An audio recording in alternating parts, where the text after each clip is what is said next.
ओम शांति। 13/1/2024 के साकार अनमोल धारणा युक्त मधुर महावाक्य। मीठे बच्चे, मनुष्य शरीर की उन्नति का प्रभाव रचते आत्मा की उन्नति व चढ़ती कला का साधन बाप ही बतलाते हैं। यह बाप की ही रिस्पॉन्सिबिलिटी है। क्वेश्चन: सदा बच्चों की उन्नति होती रहे, इसके लिए बाप कौन सी श्रीमत देते हैं? 4 पॉइंट बाबा ने बताई। आंसर है बच्चे, अपनी उन्नति के लिए पहली पॉइंट, सदा याद की यात्रा पर रहो। याद से ही आत्मा की जंग निकलेगी। दूसरी पॉइंट, कभी भी बीती को याद नहीं करो और आगे के लिए कोई आश ना रखो। तीसरी पॉइंट, शरीर निर्वाह के लिए कर्म भले करो, लेकिन जो भी टाइम मिले वह वेस्ट नहीं करो। बाप की याद में टाइम सफल करो। चौथी पॉइंट, कम से कम 8 घंटा ईश्वरीय सेवा करो तो तुम्हारी उन्नति होती रहेगी। ओम शांति। रूहानी बाप बैठ रूहानी बच्चों को अथवा आत्माओं को समझाते हैं। मनुष्य कहते हैं आत्मा की रिस्पॉन्सिबिलिटी है परमात्मा के ऊपर। वही सब आत्माओं की उन्नति और मन की शांति का रास्ता बता सकते हैं। आत्मा रहती है भ्रकुटी में सबसे न्यारी। अक्सर करके रोग होते हैं शरीर में, यहाँ भ्रकुटी में नहीं।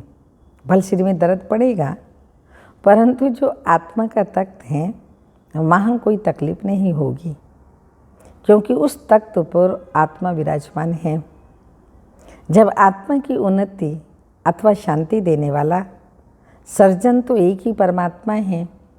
जब आत्मा की उन्नति हो तब तो आत्मा को हेल्थ वेल्थ भी मिले ना। शरीर को कितना भी करो उसमें कोई उन्नति नहीं होगी। शरीर की कुछ ना कुछ खिट पिट तो रहती ही है। आत्मा की उन्नति तो सिवाय बाप के कोई कर न सके।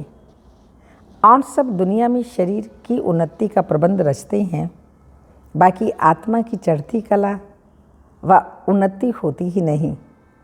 वह तो बाप ही सिखलाते हैं। सारा मदार आत्मा पर है। आत्मा ही 16 कला बनती है, फिर आत्मा ही बिल्कुल कला रहित हो जाती है। 16 कलाएँ बनती हैं, फिर कला कम कैसे होती है, यह भी बाप ही समझाते हैं। बाप कहते हैं, सतयुग में तुमको बहुत सुख था, आत्मा चढ़ती कला में थी, और सत्संगों में आत्मा की उन्नति कैसे हो ये बात नहीं समझाई जाती। वह जिस्मानी नशे में रहते हैं, देह अभिमान है। बाप तुमको देही अभिमानी बनाते हैं। आत्मा जो तमो प्रधान बनी है उनको सतो प्रधान बनाना है। यहाँ सब है रूहानी बातें, वहाँ है जिस्मानी बातें। सर्जन लोग एक हार्ट निकाल दूसरा डालते हैं, उनका आत्मा से कोई ताल्लुक नहीं। आत्मा तो भ्रकुटी में रहती है, उनका ऑपरेशन आदि कुछ नहीं होता। अच्छा, बाप समझाते हैं कि आत्मा की उन्नति तो एक ही बार होती है। आत्मा जब तमो प्रधान हो जाती है तब आत्मा की उन्नति करने वाला बाप आते हैं। उनके बगैर किसी भी आत्मा की चढ़ती कला हो न सके। तो बाप कहते हैं, ये छी तमो प्रधान आत्माएं मेरे पास आ न सके। तुम्हारे पास जब कोई आते हैं तो कहते हैं शांति कैसे मिले अथवा उन्नति कैसे हो, परंतु यह नहीं जानते उन्नति के बाद हम कहाँ जाएंगे, क्या होगा। पुकारते हैं पतित से पावन बनाओ, जीवन मुक्ति धाम में ले जाओ, तो आत्माओं को ही ले जाएंगे ना।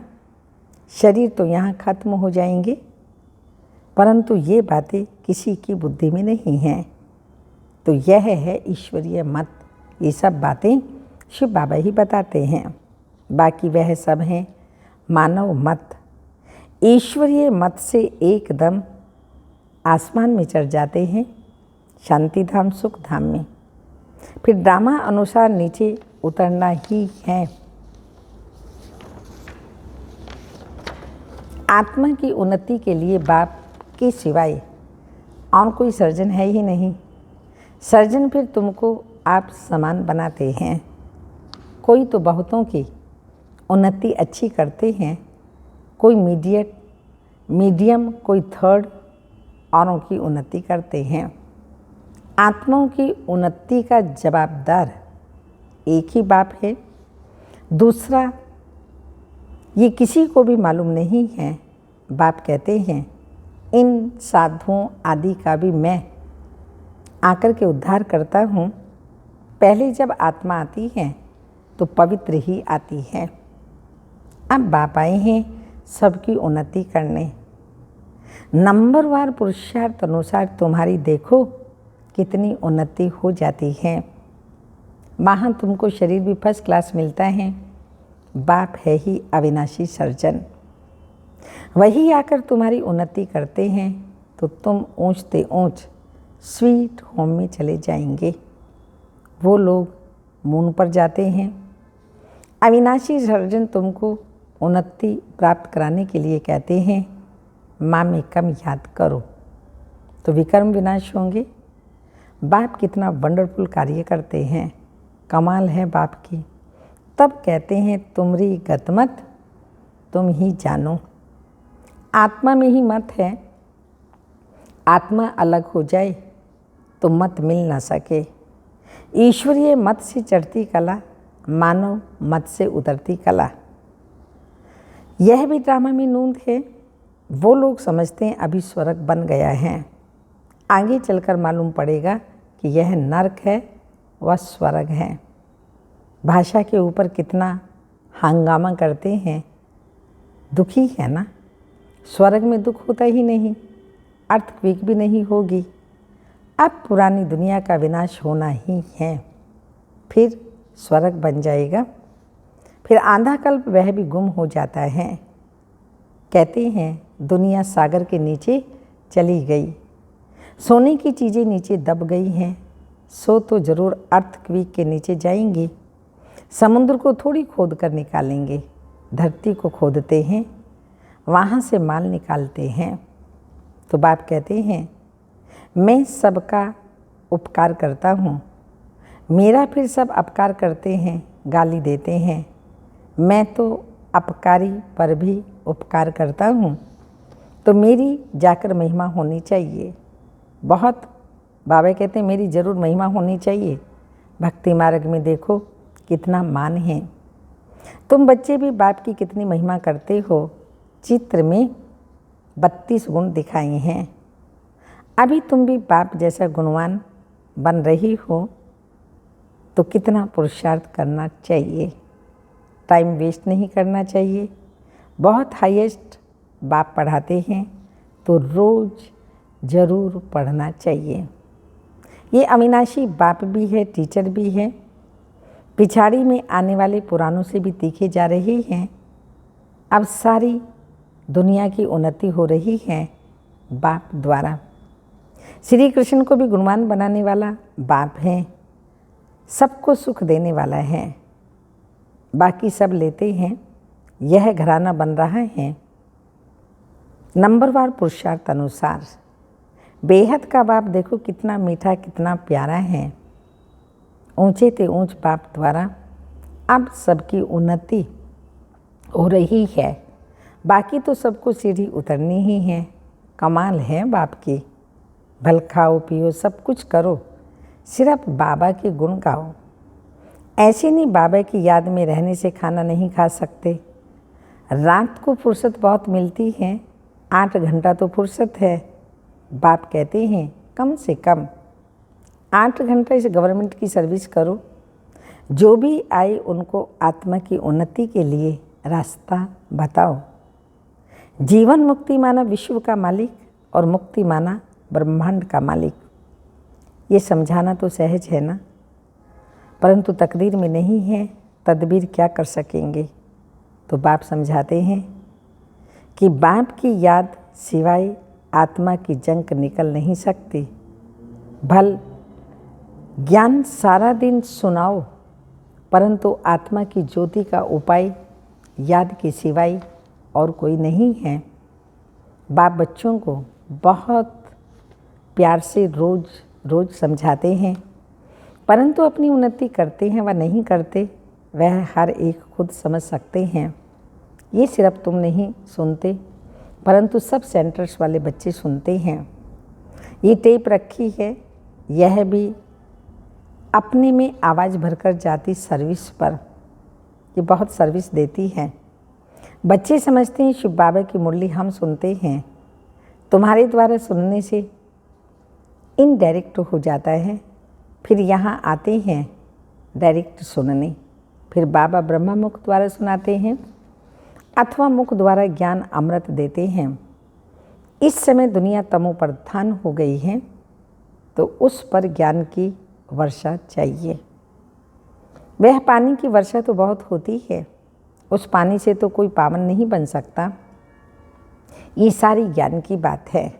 तो बाप कहते हैं अब जागो, मैं तुमको शांति धाम ले जाता हूँ।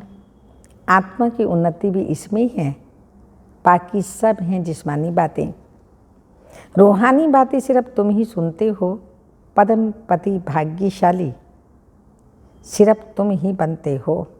बाप है गरीब निवाज, गरीब ही सुनते हैं।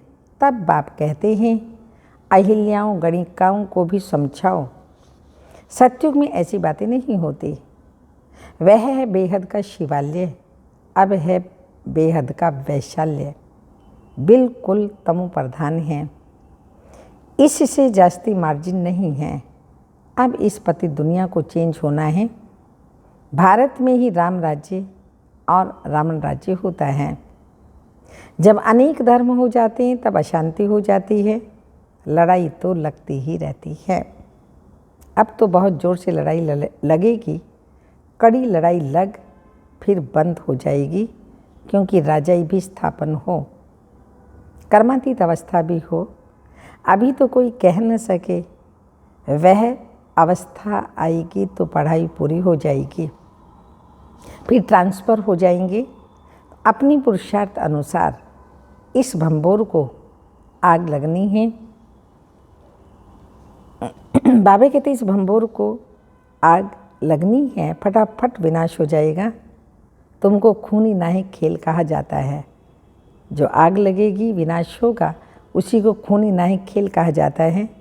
नाहिक सब मर जाएंगे। रक्त की नदियाँ बहेंगी, फिर घी दूध की नदियाँ बहेंगी। हाहाकार के बाद फिर जय जयकार होगी। बाकी सब अज्ञान निंद्रा में सोते सोते ही खत्म हो जाएंगे। बड़ी युक्ति से स्थापना होती है। विघ्न भी पड़ेंगे, अत्याचार भी होंगे। अब माताओं द्वारा स्वर्ग का द्वार खुलता है।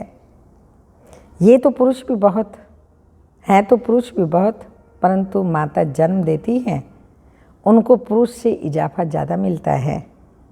स्वर्ग में तो नंबर वार सब जाएंगे, कोई 2 जन्म मेल के भी बन सकते हैं। हिसाब किताब जो ड्रामा में नोंद है वही होता है। आत्मा की उन्नति होने से कितना फ़र्क पड़ जाता है। कोई तो एकदम हाईएस्ट बन जाते हैं, कोई तो बिल्कुल लोएस्ट। कहाँ राजा तो कहाँ प्रजा। तो मीठे मीठे बच्चों को बाप समझाते हैं पुरुषार्थ करो, योग से पवित्र बनो, तब धारणा हो। मंजिल बहुत ऊंची है। अपनी को आत्मा समझ बहुत प्यार से बाबा को याद करना है। आत्मा का परमात्मा के साथ लव तो है ना, यह है रूहानी लव, जिससे आत्मा की उन्नति होती है। जिस्मानी लव से गिर पड़ते हैं, तकदीर में नहीं है तो भागंती हो जाते हैं। यज्ञ की बड़ी संभाल चाहिए। माताओं की पाई पाई से यज्ञ की सर्विस हो रही है। यहाँ गरीब ही साहूकार बनते हैं, सारा मदार है पढ़ाई पर। तुम अभी सदा सुहागिन बनती हो, ये सबको फीलिंग आती है। माला का दाना बनने वालों को कितनी अच्छी फीलिंग चाहिए। शिव बाबा को याद करते सर्विस करते रहो तो बहुत सर्विस हो सकती है।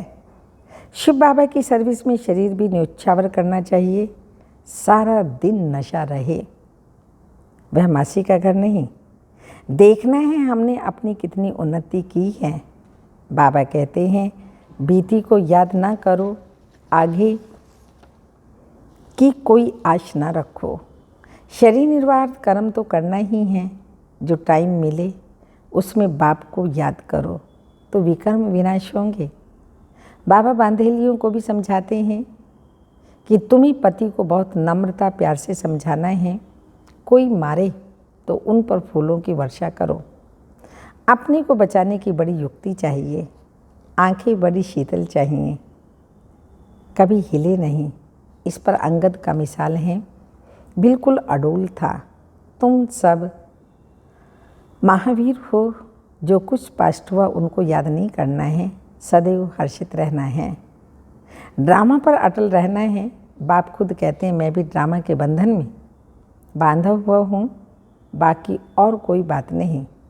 श्री कृष्ण के लिए लिखा है स्वदर्शन चक्र से मारा। ये सब कथाएं हैं। बाप तो हिंसा कर न सके, यह तो बाप टीचर है, मानने की तो बात ही नहीं। ये बातें सब इस समय की है। एक तरफ ढेर मनुष्य हैं, दूसरी तरफ तुम हो। जिनको आना होगा आते रहेंगे, कल पे पहले मिसल पद पाते रहेंगे। इसमें चमत्कार की बात नहीं है। बाप रहमदिल है, दुख हरता सुख करता है, फिर दुख कैसे देंगे।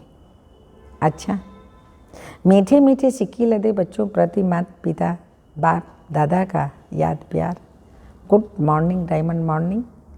रूहानी बाप की रूहानी बच्चों को नमस्ते। हम रूहानी बच्चों की रूहानी माता पिता बाप दादा को याद प्यार। Good morning diamond morning. ओम नमस्ते। धारणा के लिए मुख्य सार हैं कम से कम 8 घंटा ईश्वरीय गवर्नमेंट की सर्विस कर अपना टाइम सफल करना है। बाप जैसा गुणवान बनना है। सेकंड पॉइंट, जो बीता उसे याद नहीं करना है, बीती को बीती कर सदैव हर्षित रहना है। ड्रामा पर अडोल रहना है। वरदान, संकल्प, बोल और कर्म के व्यर्थ को समर्थ में परिवर्तन करने वाले होली हंस भाव। स्पष्टीकरण, होली हंस का अर्थ है संकल्प, बोल और कर्म के व्यर्थ को समर्थ में परिवर्तन करने वाले। क्योंकि व्यर्थ जैसे पत्थर होता है, पत्थर की वैल्यू नहीं, रतन की वैल्यू होती है। होली हंस फौरन परख लेता है कि ये काम की चीज़ है कि नहीं। ये काम की है। कर्म करते सिर्फ यह स्मृति मर्ज रहे हम राजयोगी, नॉलेजफुल आत्माएं, रूलिंग और कंट्रोलिंग पावर वाले हैं, तो व्यर्थ जा नहीं सकता। यह स्मृति होली हंस बना देगी। स्लोगन, जो स्वयं को इस देह रूपी मकान में मेहमान समझते हैं वही निर्मोही रह सकते हैं। जो स्वयं को इस देह रूपी मकान में मेहमान समझते हैं वही निर्मोही रह सकते हैं। साइलेंस के लिए पॉइंट, अव्यक्ति साइलेंस द्वारा डबल लाइट फरिश्ता स्थिति का अनुभव करो।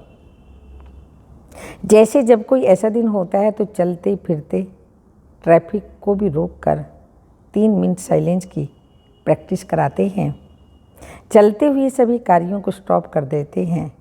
ऐसे आप भी कोई कार्य करते हो या बात करते हो तो बीच बीच में यह संकल्पों की ट्रैफिक को स्टॉप करने का अभ्यास करो। 1 मिनट के लिए भी मन के संकल्पों को, चाहे शरीर द्वारा चलते हुए कर्म को बीच में रोक कर अपने फरिश्ते स्वरूप की स्थिति में स्थित हो जाओ। ओम शांति।